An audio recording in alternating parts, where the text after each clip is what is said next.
మీ family future కు safe investment అంటే లాండోరా the valley, కంది, హైదరాబాద్. బంగారం వెండి ధరలు రోజు రోజుకు వెరైటీగా మారిపోతున్నాయి. ఒక రోజు పెరిగితే ఒక రోజు తగ్గుతున్నాయి. అసలు అవసరం ఉన్న వాళ్ళు కొనాలా వద్దా, ఆగాలా, వెయిట్ చేయాలా, ఏమీ అర్థం కానటువంటి పరిస్థితి నెలకొని ఉంది. దీనికి సంబంధించి మరింత సమాచారం మార్కెట్కి సంబంధించి ప్రముఖ ఎనలిస్ట్ ప్రశాంత్ గారిని అడిగి తెలుసుకుందాం. ఆయన ఏం చెప్తారో చూద్దాం. నమస్తే అండి ప్రశాంత్ గారు. నమస్తే అండి. మీరు జర్నీలో ఉన్నారు, పాపం అడగగానే వెంటనే అలాగే లైన్లోకి వచ్చారు. థ్యాంక్ యూ సో మచ్ అండి. అసలు ఏంటి బంగారం ప్రజెంట్, అలాగే వెండి కూడా కొనాలా ఆగాల అంటే వెయిట్ చేయాలా, ఏం అర్థం కానటువంటి సిచ్యుయేషన్ ఉంది. ఒక రోజే పడిపోతే 10,000 పడిపోతుంది, లేకపోతే 20,000 పెరిగిపోతుంది. ఒక్కొక్కసారి సిల్వర్ లాంటిది అయితే 80,000 తగ్గిపోతుంది, 50,000, 30,000 ఎట్లా పడితే అట్లా. అసలు అంతా భయంకరంగా ఫ్లక్చుయేట్ అవుతుంది. ఏం చేయాలి అసలు? కొనమంటారా ఆగమంటారా? బంగారు సిల్వర్ యాక్చువల్ గా కొనే విధానం మారింది అంతే అండి. అదర్వైజ్ దాని వాల్యూ ఏం మారలేదు. సో లాస్ట్ 1 year వరకు బంగారు సిల్వర్ ని ఇన్వెస్ట్మెంట్ రూపంలో కొన్నారు. అంటే కొనడము, దాన్ని దాచుకోవడము, తర్వాత కొంచెం మంచి రేట్ వచ్చినాక లేకపోతే కొన్ని ఇయర్స్ తర్వాత వాడుకోవడం లాంటివి జరిగేది. ఈ 2026 మొదటి నుంచి బంగారు సిల్వర్ అనేది షేర్ మార్కెట్ రూపంలో అయిపోయిందండి. అంటే ఈక్విటీస్ రూపంలో ఈ రోజు కొనడం, రేపు అమ్మడం, రేపు కొనడం, 2 days లో అమ్మడం, ఈ షార్ట్ టర్మ్ ఈక్విటీస్ రూపంలోకి వెళ్ళిపోయింది. జనరల్ గా బంగారు సిల్వర్ పెరగడానికి కారణాలు అనేకంగా ఉంటాయి. నేను చాలా సార్లు చర్చించాను.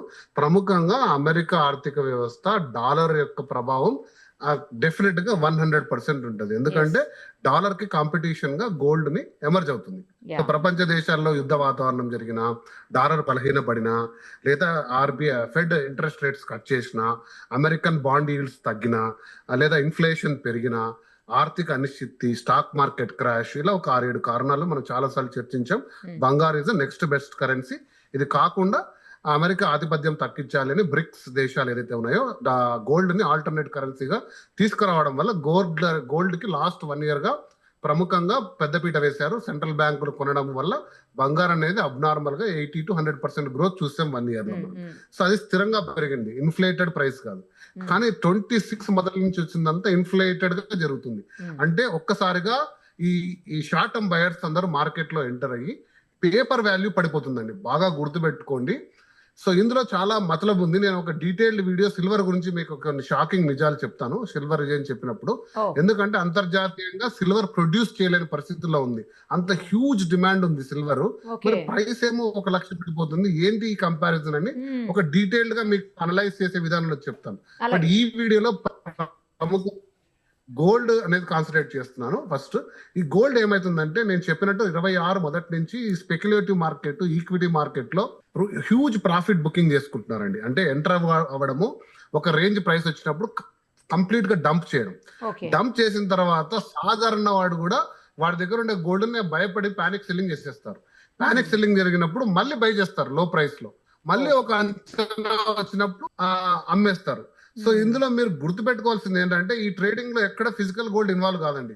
పాపం పైనంతా ఈ మార్కెట్ ని నిర్ధారిస్తుందంతా కూడా పేపర్ గోల్డ్. పేపర్ గోల్డ్ అనేది ఈటీఎఫ్స్, వీటిలోనే వాల్యుయేషన్ జరుగుతుంది. బంగారు అనేది బేసికల్ గా, బంగారు సిల్వర్ కూడా అధికంగా కూడా hedge funding, okay, futures and opportunities, వీటి గురించి మీకు ఐడియా ఉంటే ట్రేడింగ్ వాళ్ళకి ఐడియా ఉంటుంది. సో ఇది ఆల్మోస్ట్ ఒక బెట్టింగ్ లాగా అనుకోండి. అంటే ఇంత ప్రైస్ వస్తుందని ఒక బెట్ కింద పెట్టడము, అంత ప్రైస్ వస్తే క్యాష్ చేసుకోవడం, లేకపోతే డౌన్ కావడం. యాక్చువల్గా ఇక్కడ ఫిజికల్ గోల్డ్ ట్రాన్స్ఫర్ చాలా తక్కువ ఉంటది. సో ఈ మార్కెట్ అనేది చాలా 2026 లో హై ప్రైస్ లోకి వెళ్ళిపోయింది. ఈవెన్ సిల్వర్ కూడా యాక్చువల్ గా అంత మొత్తం షేర్లు కొన్న హోల్డర్స్ మాకు అంత సిల్వర్ ఇచ్చేయండి, నాకున్న యూనిట్స్ కంటే ఇచ్చేంత ఫిజికల్ సిల్వర్ లేదు, ఇచ్చేంత ఫిజికల్ గోల్డ్ లేదు. కానీ ఈ ట్రేడింగ్ అనేది డెఫినెట్ గా కూడా ప్రైస్ ఇంపాక్ట్ చేస్తుంది. ఇంకా అన్నిటికంటే మెయిన్ రీజన్, ఈ లాస్ట్ 2 days లో గోల్డ్ అరౌండ్ ఎప్పుడు చూడని విధంగా 10% డౌన్ అయిందండి. మొన్న ఒక 6-7,000, ఈ రోజు ఒక 8-9,000 కలుపుకుంటే 172 నుంచి ఈ రోజు 152, అంటే 20,000, అంటే అప్రాక్సిమేట్ గా ఒక 10 to 12% డౌన్ అయింది. హిస్టారికల్ గా ఇంత కరెక్షన్ అనేది గోల్డ్ జరగకూడదు, కానీ ఒక స్టేజ్ లో కరెక్ట్ అవుతుందని వెయిట్ చేస్తాం, కానీ ఇంత ఎర్లీగా అవుతుంది అనుకోలేదు. దట్స్ బికాస్ ప్రాఫిట్ బుకింగ్ చేసుకుంటున్నారు. బట్ ఇంకోటి ఏంటి అంటే, ప్రముఖంగా మనం డిస్కస్ చేసిందే, ట్రంప్ తీసుకొచ్చిన new fed governor Kevin Marsh ఎవరినైతే జెరోమీ పవల్ ని రీప్లేస్ చేసి తీసుకొచ్చారో అతను వచ్చిన తర్వాత డెఫినెట్ గా ఫెడ్ లో ఇంట్రెస్ట్ రేట్స్ కట్ చేస్తారు, డాలర్ ని ఖచ్చితంగా బూస్ట్, డాలర్ అనేది పడిపోతుంది, బంగారు పెరుగుతుందని మేమందరం కూడా అంచనా వేసాము. దానికి భిన్నంగా వారు తీసుకుంటున్న నిర్ణయాలు కానీ పంపుతున్న సిగ్నల్స్ కానీ డాలర్ ని ఇమీడియట్ గా స్ట్రెంగ్త్ చేసే అభిప్రాయంలో ఉన్నారు. అందు గురించి మీరు చూస్తే డాలర్ ఇండెక్స్ వాల్యూ ఎప్పుడు లేని విధంగా ఒక 1% చేంజ్ వచ్చి 98, 99 దగ్గర ఇండెక్స్ వాల్యూ అంటే బాస్కెట్ ఆఫ్ కరెన్సీస్ లో డాలర్ కొంచెం వాల్యూ పెరిగింది. తర్వాత డాలర్ బాండ్ కూడా పెరిగింది. So when ever this will happen gold will automatically correct అండి. ఎందుకంటే ఇక్కడ ఇన్వెస్టర్లు ఎవరైతే ఉన్నారో వాళ్ళు ప్రాఫిట్ బుక్ చేసుకున్నాక ఏం చేస్తారంటే తీసుకెళ్లి మళ్ళీ ఫెడ్ బాండ్స్ లోనే పెట్టుకుంటారు. That is the most safest bet. Gold and fed bonds లోనే ఎక్కువ పెట్టుకుంటారు, ఫెడ్ బాండ్స్ లో ఎక్కువ పెట్టుకుంటారు. సో కాబట్టి కొంచెం ఇన్వెస్ట్మెంట్ డైవర్ట్ అవ్వడం వల్ల ఈ షార్ట్ టర్మ్ అనాలిసిస్, ఈ షార్ట్ టర్మ్ గ్యాప్ లో గోల్డ్ కొంచెం కరెక్ట్ అనమాట, వాస్తవం. కానీ బట్ నేను చెప్పినట్టు గోల్డ్ అనేది మీరు అడిగిన ఫస్ట్ క్వశ్చన్ కొనాలా అంటే మీరు ఎప్పుడు గోల్డ్ కొనండి, ఏ ప్రైస్ లో అయినా కూడా కొనండి. గోల్డ్ ని ఖచ్చితంగా లాంగ్ టర్మ్ హొరైజన్ లో మీరు పెట్టుకోండి. ఈ రోజు అయితే ఇంకొంచెం తగ్గింది కాబట్టి మీరు అఫర్మేటివ్ గా కొనండి. గోల్డ్ వాల్యూ అనేది లాంగ్ రన్ లో అంటే మీరు ఒక కనీసం 12 to 18 months హొరైజన్ లో చూడండి. మీకు డెఫినెట్ గా బ్యాంక్ ఇంట్రెస్ట్ కంటే మ్యూచువల్ ఫండ్స్ కంటే కూడా బెటర్ రిటర్న్ ఇచ్చే ప్రాస్పెక్ట్ లోనే గోల్డ్ ఉందండి. కానీ అలా కాదు, ఇప్పుడు చాలా ఎక్కువ తగ్గింది కదండి, అందుకని ఏంటంటే అందరిలోనూ మళ్ళీ ఇంకా తగ్గుతుందేమో, ఇంకా తగ్గితే కొనుక్కోవచ్చు కదా అన్న ఆలోచనలో ఉన్నారు, అందుకు అడిగాను. డెఫినెట్ గా ఐ థింక్ మంచి క్వశ్చన్ అడిగారు. ఇప్పుడు నేను అనుకోండి ఒక 50 grams కొనాలంటే ఈ రోజు వెళ్ళి 10 grams కొంటాను ఖచ్చితంగా. ఇంకా తగ్గితే మళ్ళీ కొంటాను. ఓకే, ఇంకా పెరుగుతుంటే కొంచెం వెయిట్ చేస్తాను. వెయిట్ చేసి మళ్ళీ గ్రోత్ ప్యాటర్న్ లోకి వచ్చింది అనుకోండి ఒక సెంటర్ టైమ్ లో కొంటాను. సో మీరు డివైడ్ చేసుకోండి, మీకు కావాల్సిన 100 grams 50 grams 5 ఇన్స్టాల్మెంట్స్ లో 5 months లో తీసుకోండి, లేదా 12 months లో తీసుకోండి. మార్కెట్ లో 2 months ఒకసారి ఎంటర్ కాండి, 1 year తర్వాత చూసుకోండి. అందరికంటే బెస్ట్ రిటర్న్ మీ దగ్గరే ఉంటుంది.